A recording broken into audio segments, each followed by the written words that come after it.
Hey guys, tonight on Margaret Health in Later Life, we're slowing things right down and getting cozy as we take a gentle walk through something that matters so much, but often gets tucked away behind to-do lists, old habits, and those I'll start tomorrow thoughts. Tonight, we're talking about the quiet, everyday foods that help protect your heart after 60. So let's imagine this together for a moment. You're in your kitchen, the one with that familiar drawer that sticks just a little when you try to open it. The afternoon sun is peeking through the curtain in that soft, dappled way that makes the countertop glow. You're not rushing. You're not watching the clock. Just a kettle on the boil, a piece of fruit in hand, and the gentle knowledge that the choices you're making, right now, right here, are quietly, lovingly supporting the very core of your health, your heart. There's something deeply comforting about knowing that you don't need fancy supplements or complicated regimes. Sometimes it's as simple as what's already in your fridge, or what could be, with just a little thought. A slice of avocado, a handful of unsalted nuts, even that beetroot you keep meaning to try but haven't quite worked up the courage for. And let's be honest for a second, sometimes it feels like the moment you hit 60, every article, every appointment, every tiny ache suddenly leads to the same question. Is this my heart? You might laugh softly, maybe a bit nervously. I know I do. It's that odd little dance between vigilance and overthinking, isn't it? But tonight is not about fear. Tonight is about power, your quiet, steady power, and the gentle tools that help you feel more in tune with your heart's needs, one meal at a time. So before you get comfortable, take a moment to like the video and subscribe, but only if you genuinely enjoy what I do here. And tell me, where are you watching from tonight? What's the local time where you are? Pop it in the comments below. It always warms me to read your messages from so many different places around the world. A kind of sleepy togetherness, you know? Now, dim the lights, maybe turn on a fan for that soft background hum, and let's ease into tonight's journey together. You're sitting in your favorite chair now, or maybe already nestled in bed, blankets pulled up just so. The pace slows, your breath settles. Outside, the wind hums quietly through the trees, or maybe it's just the distant tick of a quiet clock reminding you that time is yours tonight. Your heart beats beneath your chest, steady and patient. It has done so every moment of your life, through long walks and heartbreaks, sleepless nights and belly laughs. And as you settle in, there's something reassuring in knowing that even now, especially now, you can care for it in ways that feel natural and calming. Tonight, we're not chasing perfection. We're not overhauling pantries or swearing off chocolate forever. No, we're doing something far more lasting. We're remembering the wisdom that lives in simple things, in oats stirred slowly in the morning, in olive oil drizzled with care, in fresh berries nestled gently in a bowl like little edible rubies. Because food isn't just fuel. It's a quiet kind of medicine, one that doesn't come with a scary list of side effects, but with flavors, colors, and textures that connect us to comfort and tradition and even joy. And as your mind softens and your breath deepens, we'll explore together which foods soothe inflammation, which ones help your blood vessels stay supple, and which help reduce the quiet, invisible pressures that can sneak up on a heart past 60. We'll talk about familiar things, like bananas and broccoli, and maybe some things you haven't tried in years, but all of it will be gentle, understandable, and most importantly, doable.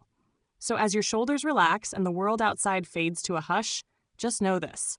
You're doing something wonderful for yourself, just by being here, listening, learning, letting your body feel supported by your choices. That's more powerful than you might think. And now, let's float gently into the story of your heart and the foods that have quietly loved it all along. Your heartbeat has been with you through everything. Those quiet mornings before anyone else woke up, the birthdays, the heartaches, the garden walks, the days spent simply watching clouds pass. And now, after 60, it asks for a little more gentleness, a bit more attention, not urgency, just understanding. You've probably noticed small shifts. Maybe your energy dips more quickly than before, or you find yourself catching your breath on stairs that used to be easy. These aren't failings. They're signals. Kind, quiet ones. Your body isn't scolding you. It's inviting you to listen. And food is one of the gentlest ways to respond. But to truly understand what foods protect your heart, it helps to understand what your heart is protecting itself from, what's been slowly building over the years, often without a sound. It isn't always dramatic.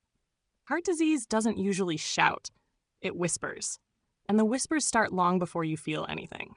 Over time, little things like extra salt here or processed fats there contribute to tiny changes in your blood vessels.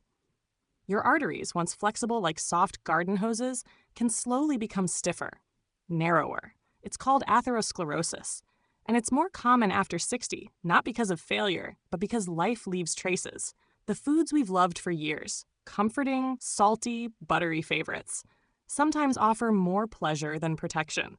Saturated fats, for example, can gradually raise levels of LDL cholesterol, often called the bad cholesterol, which has a way of sticking to artery walls like an old jam jar lid that won't quite twist off. And here's a fact that quietly matters. According to long-standing heart health research, LDL cholesterol tends to rise naturally with age, even if your diet hasn't changed at all. It's not about guilt or doing something wrong, it's just something that happens. Bodies change, and knowing this helps you meet yourself with kindness, not blame. You may have heard of inflammation too, another quiet force behind heart strain. It's not the kind of inflammation you see when you twist an ankle or bump your elbow. This one is more invisible, more chronic. It bubbles below the surface, especially if you've been managing things like arthritis, diabetes, or even long-standing stress. And certain foods, refined sugars, trans fats, can stir that flame higher, even when everything else in your life seems calm. You might wonder, but I've always eaten the same. Why is it a problem now? And that's such a common question. The answer is both reassuring and empowering. Your metabolism after 60 isn't the same as it was in your 30s.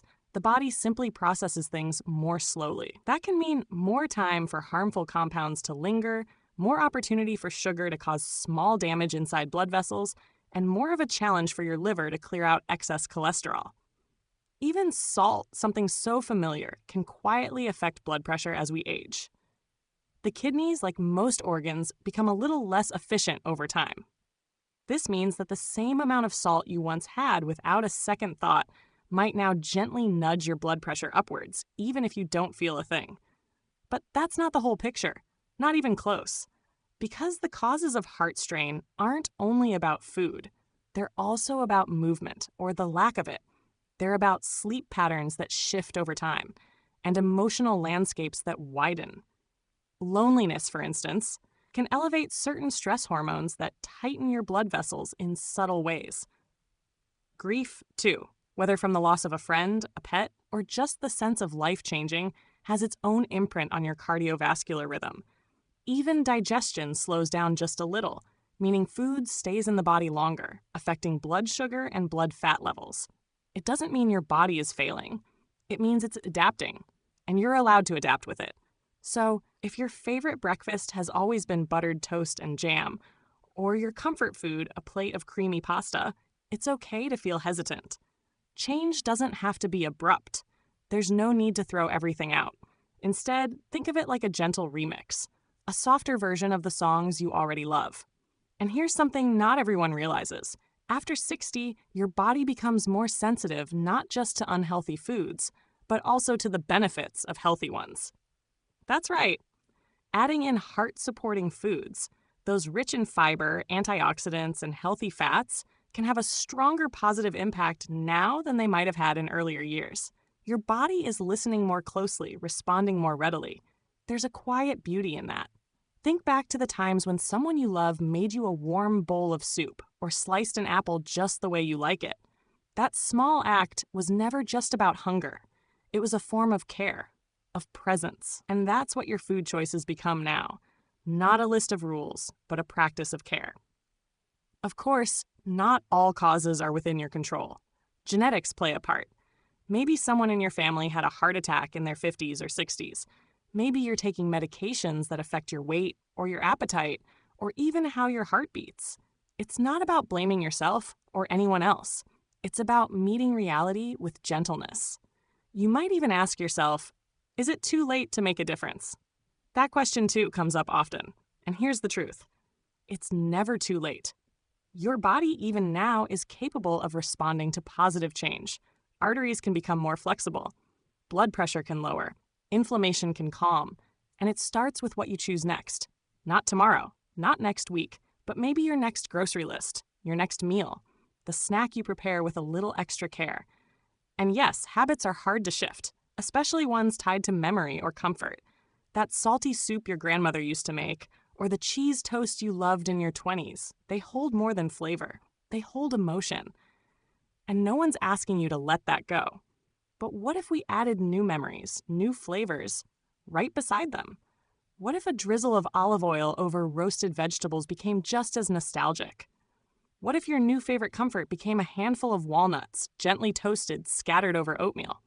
There's no single food that saves a heart, but there are patterns, a rhythm, just like your heartbeat. And understanding what challenges your heart faces now, that's the first step to supporting it.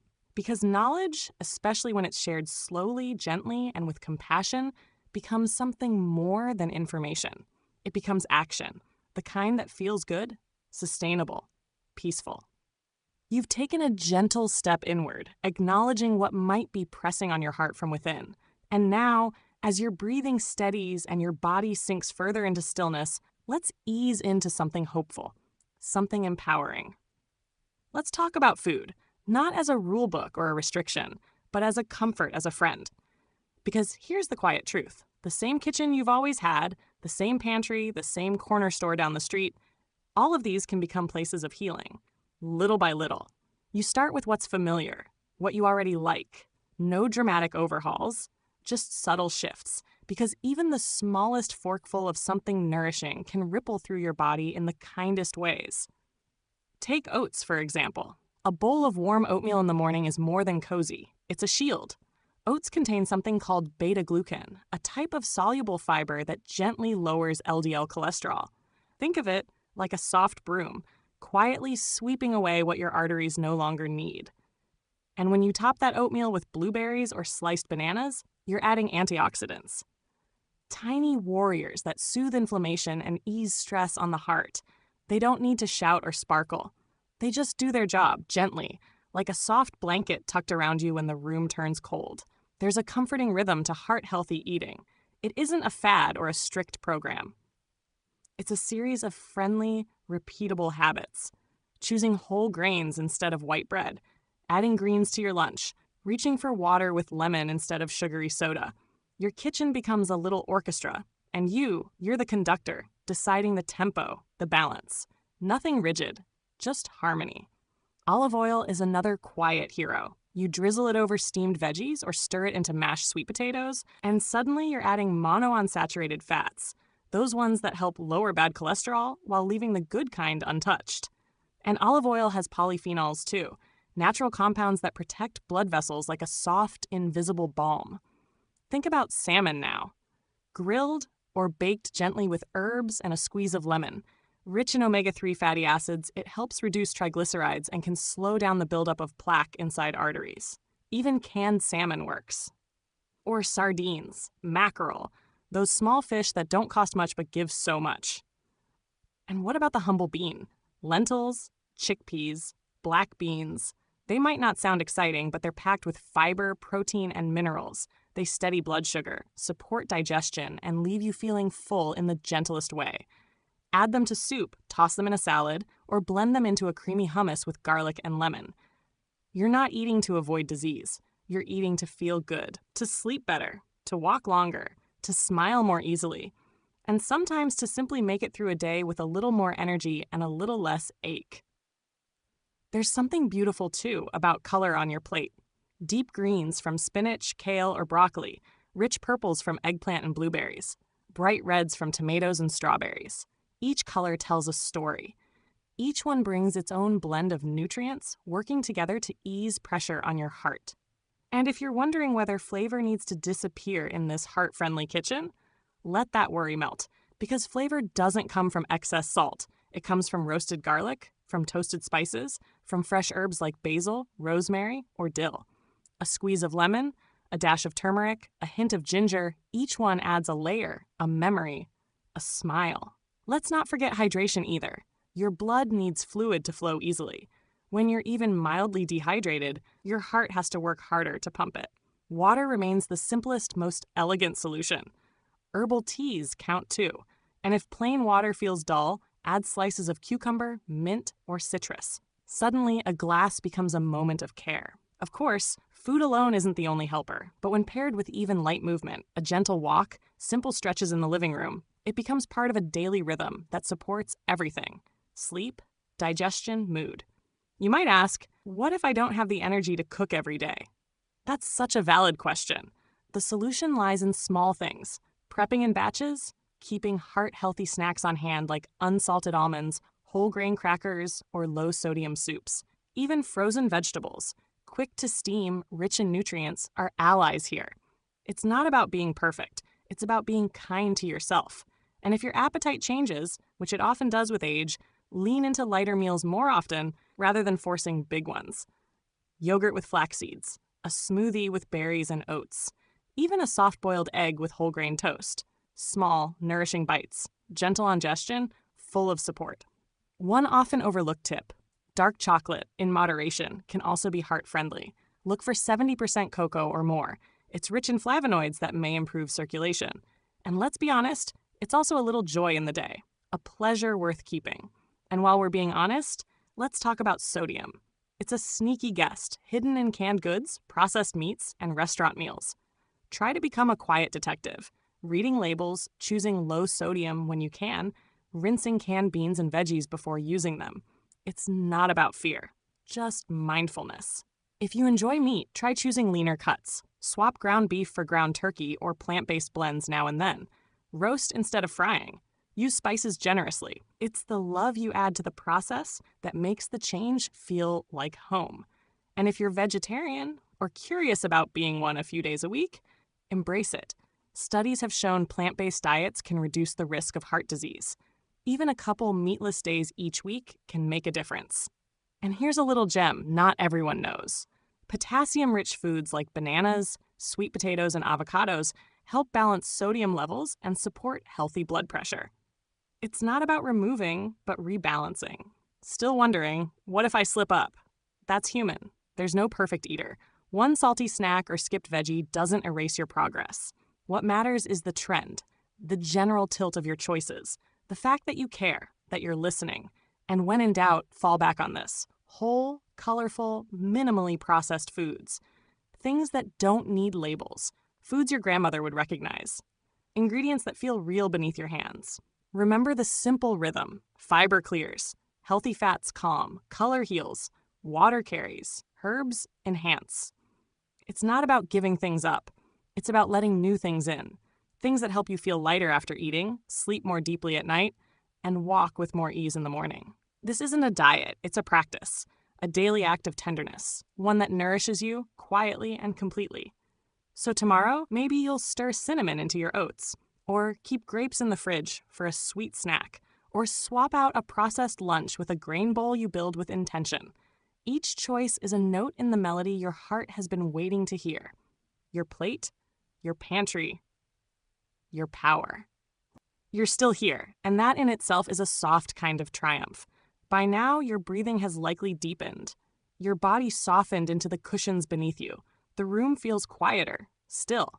Your heart perhaps feels just a little more supported, not only by food, but by the kindness you've offered yourself tonight by listening, staying, and simply caring. The kitchen doesn't feel like a battlefield anymore. It feels like a sanctuary. A place where nourishment and comfort aren't at odds, where something as simple as a spoonful of lentils or a slice of avocado becomes more than just sustenance.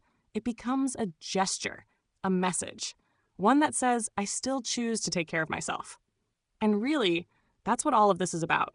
Not strict regimens or long ingredient lists, but about gentle, intentional rhythms.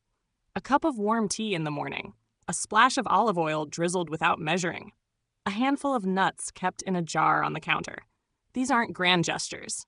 They're ordinary, comforting, repeatable. And over time, they become something beautiful. Your habits. And when those habits are stitched together over days, weeks, and months, they start to hum softly in the background, guiding your heart to beat a little more freely, to carry you through your days with quiet reliability. Think about the small things you've already done, maybe even without noticing. Maybe you swapped a processed snack for a piece of fruit, or you drank a tall glass of water first thing this morning. Maybe you looked at your plate and thought, could I add a vegetable? That's momentum. That's care. And it counts. You may recall the simple truth we mentioned earlier.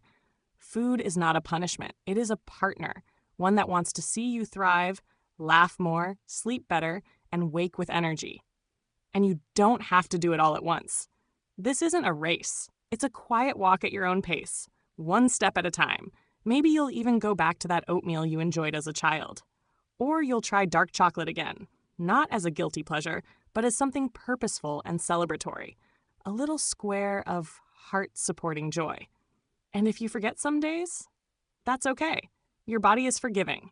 Your heart wants to heal. And even the smallest act of self-kindness can tip the scale back toward balance. You've learned that heart health after 60 doesn't mean giving things up. It means leaning into what works.